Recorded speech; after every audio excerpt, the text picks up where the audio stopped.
Hello, ഇന്ന് ഞാൻ വന്നിട്ടുള്ളത് ഒരു കിഡിലെ സ്നാക്കിൻ്റെ റെസിപ്പി ആയിട്ടാണ്. വെറും 3 മിനിറ്റ് കൊണ്ട് ഉണ്ടാക്കാൻ പറ്റുന്നൊരു ഹെൽത്തി പലഹാരമാണ് കേട്ടോ അത്. മാത്രമല്ല നമ്മുടെ വീട്ടിലുള്ള ചേരുവകൾ മതി, അല്ലാതെ വലിയ സംഭവങ്ങളൊന്നും വേണ്ട നമുക്ക് ഈ സ്നാക്ക് ഉണ്ടാക്കാൻ. ടേസ്റ്റ് ആണെങ്കിൽ സൂപ്പറാണ് കേട്ടോ. അപ്പോൾ ഈ സ്നാക്ക് ഉണ്ടാക്കാൻ വേണ്ടിയിട്ട് 1 കപ്പ് അവിലാണ് എടുത്തത്. അവിൽ നമുക്കൊരു ബൗളിലേക്ക് ഇട്ട് കൊടുക്കാം. അപ്പോൾ ഞാനിപ്പോൾ ഇവിടെ ബ്രൗൺ കളറിലുള്ള അവിലാണ് എടുത്തത്. വൈറ്റ് അവിലാണെങ്കിലും പ്രശ്നമല്ല കേട്ടോ, ഏതെങ്കിലും ഒരു അവിലായാൽ മതി. അപ്പോൾ ഇതിലേക്ക് കുറച്ച് വെള്ളം ഒഴിച്ച് കൊടുക്കുന്നുണ്ട്. ഏകദേശം ഒരു 1.25 കപ്പ് വെള്ളമാണ് ഞാനിപ്പോൾ ഇതിലേക്ക് ചേർത്തത്. ഇനി ഒരു 15 മിനിറ്റ് നേരം ഇതൊന്ന് സോക്ക് ചെയ്യാൻ വേണ്ടിയിട്ട് മാറ്റി വെക്കാം. അപ്പോൾ 15 മിനിറ്റ് കഴിഞ്ഞിട്ടുണ്ട്. അവിലൊക്കെ നന്നായിട്ട് സോഫ്റ്റ് ആയിട്ടുണ്ട്. ഇനി ഇതിലുള്ള വെള്ളം പിഴിഞ്ഞ് കളയാം കേട്ടോ. വെള്ളം പിഴിഞ്ഞ് കളഞ്ഞിട്ട് വേണം നമ്മളിതുകൊണ്ട് സ്നാക്ക് ഉണ്ടാക്കാൻ, അല്ലെങ്കിൽ ഓയിൽ കുറച്ച് കൂടുതൽ കുടിക്കും. അപ്പോൾ ഇതുപോലെ അവിൽ പിഴിഞ്ഞെടുത്തിട്ടൊരു ബൗളിലേക്ക് ഇട്ട് കൊടുക്കുക. എന്നിട്ട് നമ്മൾ പിഴിഞ്ഞെടുത്ത അവിൽ മറ്റൊരു മിക്സിംഗ് ബൗളിലോട്ട് മാറ്റിയിട്ടുണ്ട്. കണ്ടോ, അതിപ്പോൾ ഇങ്ങനെ തൊട്ട് കഴിഞ്ഞാൽ സോഫ്റ്റ് ആവുന്ന പരുവത്തിലായിട്ടുണ്ട്, ഉടഞ്ഞു പോകുന്ന പരുവമായിട്ടുണ്ട്.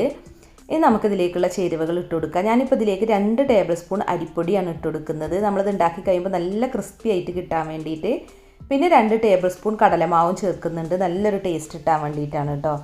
പിന്നെ ഞാൻ ഒരു സവാളയുടെ പകുതി ചെറുതായി കട്ട് ചെയ്തതാണ് ഇട്ട് കൊടുക്കുന്നത്. പിന്നെ ഒരു തണ്ട് കറിവേപ്പില ചെറുതായി കട്ട് ചെയ്ത് ഇട്ട് കൊടുക്കുന്നുണ്ട്. മല്ലിയില ഉണ്ടെന്നുണ്ടെങ്കിൽ മല്ലിയില ഇട്ട് കൊടുക്കുക കേട്ടോ. പിന്നെ അതുപോലെ തന്നെ 1 ടേബിൾ സ്പൂൺ ഇഞ്ചി ചെറുതായി കൊത്തിയരിഞ്ഞതാണ് ഇട്ട് കൊടുക്കുന്നത്. പിന്നെ ഒരു പച്ചമുളക് ചെറുതായി കട്ട് ചെയ്തതും കൂടെ ഇട്ട് കൊടുക്കാം. പച്ചമുളകൊക്കെ നമ്മുടെ എരിവിനനുസരിച്ച് ഇട്ട് കൊടുക്കുക കേട്ടോ. പിന്നെ ആവശ്യത്തിന് ഉപ്പും കൂടെ ഇട്ട് കൊടുക്കുക. ഇതിലേക്ക് 1 ടേബിൾ സ്പൂൺ മുളക് പൊടി ഇട്ട് കൊടുക്കാം.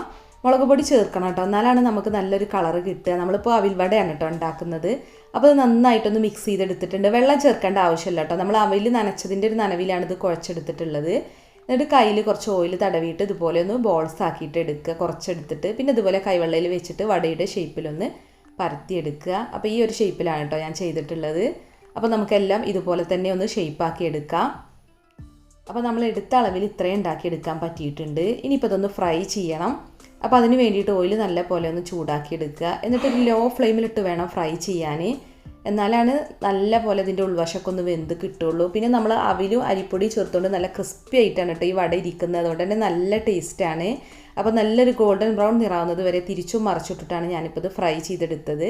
അപ്പോൾ നമുക്കിതൊന്ന് പൊട്ടിച്ച് നോക്കാം. കാണുമ്പോൾ തന്നെ മനസ്സിലാവില്ലേ നല്ല ക്രിസ്പി ആയിട്ടാണ് ഇരിക്കണമെന്ന്.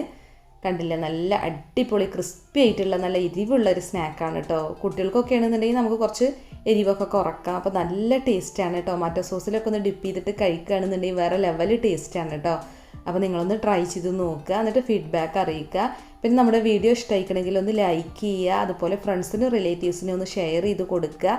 പിന്നെ നിങ്ങളൊന്ന് കമൻറ്റ് ചെയ്യുക കേട്ടോ. അപ്പോൾ ഇതുപോലുള്ള നല്ല അടിപൊളി വെറൈറ്റി റെസിപ്പികളുമായി നമുക്ക് വീണ്ടും കാണാം. താങ്ക്